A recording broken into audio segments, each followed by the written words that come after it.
Assalamualaikum dear students. I am a teacher of Junior Campus High School. Today we will discuss lecture number 4 of unit number 3. Our today topic is life cycle of butterfly. Open the page.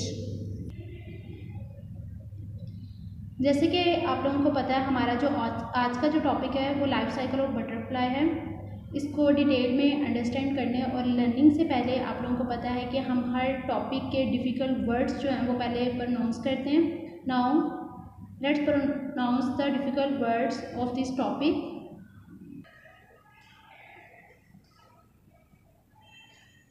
Difficult words of our today topic is moulting, larva, pupa, emerging, shedding, caterpillar, appearance। एक minute, हमारा जो आज का topic है वो life cycle of butterfly है। एक जो बटरफ्लाई अपने एक पूरे कंप्लीट बटरफ्लाई में कन्वर्ट होने तक ये 4 प्रोसेसेस से गुजरती है। अब वो 4 प्रोसेसेस क्या हैं? First one is egg, second one larva, third one pupa and fourth one emerging butterfly. यहाँ पे एक प्रोसेस है मोल्टिंग प्रोसेस। ये जो मोल्टिंग प्रोसेस है ये एग से लेकर लार्वा के प्रोसेस के अंदर जो है ये इन्वॉल्व है। अच्छा, पहले तो हम बात कर लेते हैं कि एक बटरफ्लाई जो है वो किस तरह एग और किस लोकेशन पे अपने अंडे देती है।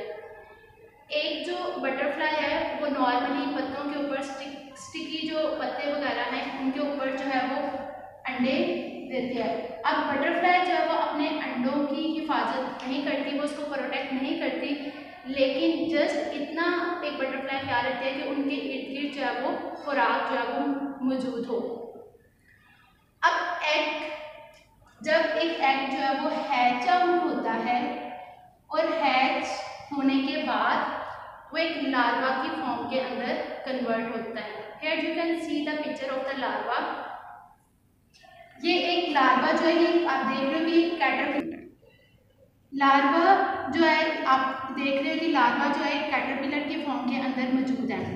अब जब एक एग जो है वो हैच होने के बाद लार्वा यानी कि कैटरपिलर की फॉर्म के अंदर कन्वर्ट हो जाता है तो उस टाइम पीरियड में एक मोल्टिंग का प्रोसेस चलता है। अब मोल्टिंग जो प्रोसेस है वो क्या है? आप यहाँ पे ये देख रहे हो कि इसका जो बॉडी पार्ट है ये फैट हो जाता है। ये एक कैटरपिलर जो है अपने एक एडल्ट बटरफ्लाई तक कन्वर्ट होने तक ये अपनी स्किन को शेड करता रहता है।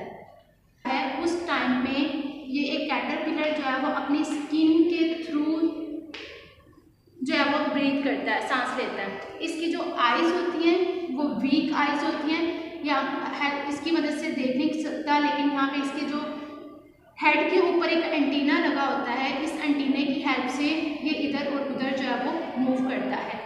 लेटर ऑन ये लार्वा एक प्यूपा की फॉर्म के अंदर कन्वर्ट हो जाता है।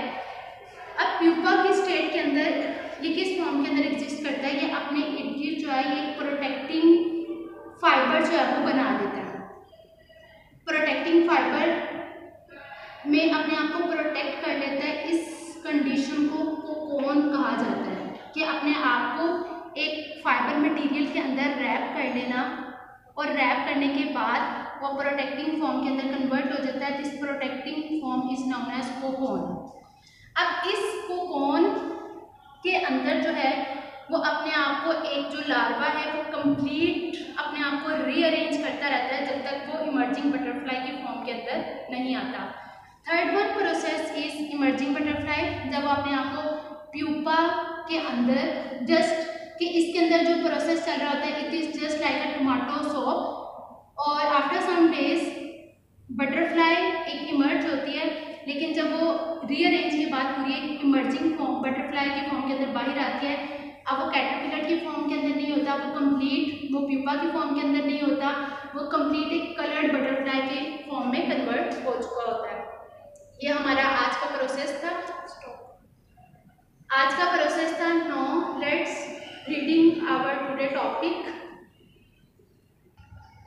ओके डियर स्टूडेंट्स, जैसे कि आप लोगों को पता है कि हम do you know objective form के लिए लर्न करते हैं, तो आपने जो ग्रीन कलर का डू यू नो है इसको भी आप लोगों ने स्किप नहीं करना। Honey is 80% sugar and 20% water. जो हनी हम यूज़ करते हैं, जो शहद, उसके अंदर 80% जो है वो शुगर है, 20% वाटर है। It is easily digested and absorb in the human body. इसलिए ये इंसानी जिस्म के अंदर आसानी से हजम हो जाता है। Medicine powder are sometime mixed in it and then given to the patient. Sometime medicine का कोई पाउडर, ताकि वो बिटर ना हो, अगर तो वो बिटर हो तो इसके अंदर ऐड कर दिया जाता है ताकि उसको स्वीट टेस्ट आए। It also make the medicine taste less bitter. No bacteria can survive in it, so it is very easy safe food and has been even use to cover wounds. इसलिए ये इन जख्मों को ठीक करने के लिए use होती है। Our today topic was insect. All insects like butterfly, houseflies, grasshopper and cockroach lay eggs. सारे butterfly, houseflies, grasshopper and cockroach वगैरह अंडे देते हैं। The young one which hatch out of the egg look very different from their adult. वो young one जो कि अंडों से टूटते हैं, वो अपने एडल्ट बटरफ्लाई से बहुत ज़्यादा चेंज होते हैं। During their growth they keep changing their appearance by shedding their skin. वो अपनी ज़ाहिरी सूरत हाल में चेंज लाते रहते हैं। कैसे लाते हैं? शेड देयर स्किन, वो अपनी स्किन को शेड करते रहते हैं। और आप लोगों को पता है शेडिंग क्या होता है, कि अपनी स्किन को झाड़कर दूसरी फॉर्म के अंदर चेंज कर लेना। The process by which baby insect shade their skin before they grow into an adult is called moulting. तो पूरे एक बटरफ्लाई के टाइम तक, पीरियड तक पहुँचने तक वो अपनी स्किन को शेड करते रहते हैं और इस प्रोसेस को मॉल्टिंग कहा जाता है। Now life cycle of the butterfly. The life cycle of a butterfly has 4 stages. Egg, butterfly do not take care of their young ones. Butterfly they make sure that the food is available close by. They stick their eggs under the leaves of the plant. For example, the monarch butterfly sticking its egg to their milkweed plant. The egg has a hard shell and is lined with wax. Butterfly जो हैं वो अपने young one की हिफाजत नहीं करते, but they make sure that the food is available close by, कि इनके इर्द गिर्द जो है वो उनके पास फूड मौजूद हो।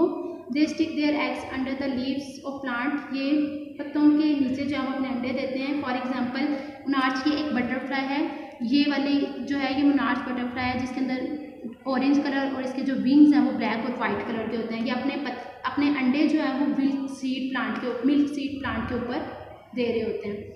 इनके अंडे जो है वो हार्ड शेल बना होता है and is lined with wax, और उसके ऊपर वैक्स की मोम की लाइनिंग बनी होती है। Second one is larva. A larva or caterpillar soon comes out to the egg. This is the form of the larva. एक अंडा जब हैच होता है तो वो एक कैटरपिलर के फॉर्म के अंदर जो है वो आ जाता है। It breathe through its skin, वो अपनी स्किन के ज़रिए, जीभ के ज़रिए सांस लेता है। And use its antenna to move around, और इट भी देखने के लिए एंटीना को यूज़ करता है। As it eyes are very weak, क्योंकि इसकी आँखें बहुत कमज़ोर होती हैं। इट बिकम्स सो फैट, वो इतना मोटा होता है। And it has to shed its skin and develop a new one. आप यहाँ पे देख लो कि इसकी जो स्किन है वो फैट है, वो अपने आप को शेड कर दूसरी फॉर्म के अंदर कन्वर्ट कर लेता है। This goes on till it enters the pupa stage after 2 weeks, और ये बाद में प्यूपा स्टेज में 2 हफ्तों के बाद कन्वर्ट हो जाता है। Next one is pupa. The pupa wraps a fine fibre around itself date from a cocoon. Caterpillar अपने आप को एक फाइन फाइबर के अंदर रैप कर लेता है, जो कि एक कोकोन बनाता है। एट दिस टाइम, इस टाइम वक्त में, the animal inside the cocoon, जो बटरफ्लाई जो कि एनिमल कोकोन के अंदर मौजूद है, is like a tomato shop. Every part of it get rearrange, और उसके बाद वो अपने आप को कम्प्लीटली हर पार्ट जो है वो उसको दोबारा तरतीब देकर एक नई फॉर्म के अंदर कन्वर्ट हो जाता है। The last one is adult. When the adult is ready to come out, the cocoon breaks open, जब बटरफ्लाई जो है वो बिल्कुल रेडी हो जाती है, कोकोन टूट जाता है, but comes out it not a caterpillar. अब जब जो चीज़ उसके अंदर से बाहर आती है वो एक कैटरपिलर नहीं है बट अ प्रीटी बटरफ्लाई, बल्कि एक खूबसूरत बटरफ्लाई होती है। It has a colour wings to fly, उसके जो पर हैं वो कलर्ड होते हैं और वो उड़ने के लिए रेडी है। इट कैन सक नेक्टर फ्रॉम द फ्लावर्स, वो फूलों के ऊपर से नेक्टर को चूसने या सक करने की पावर रखती है। मोथ, ये परवाना को कहते हैं। मॉस्किटो, सीलवॉर्म एंड बीटल दस have a similar 4-stage life cycle. However, mosquito lay their eggs on the surface of the still water. लेकिन मॉस्किटो का थोड़ा सा ये सारे पत्तों पे देते हैं, लेकिन मॉस्किटो भी अंडे देती है, लेकिन ये रुके हुए पानी पे देते हैं। Now come to the page number 26 and question number 6. Explain and draw a diagram of the 4 stages in the life cycle of the butterfly. आप लोगों ने इसके लाइफ साइकिल को ड्रा भी करना है, ठीक है, क्योंकि पेस्टिंग तो आपने ऑलरेडी की हुई है। पेस्टिंग के सामने आप इसको ड्रा करें और इसको अच्छे से लर्न करें। Hope so you will understand it very well. Stay home, stay safe, take care, अल्लाह हाफिज़।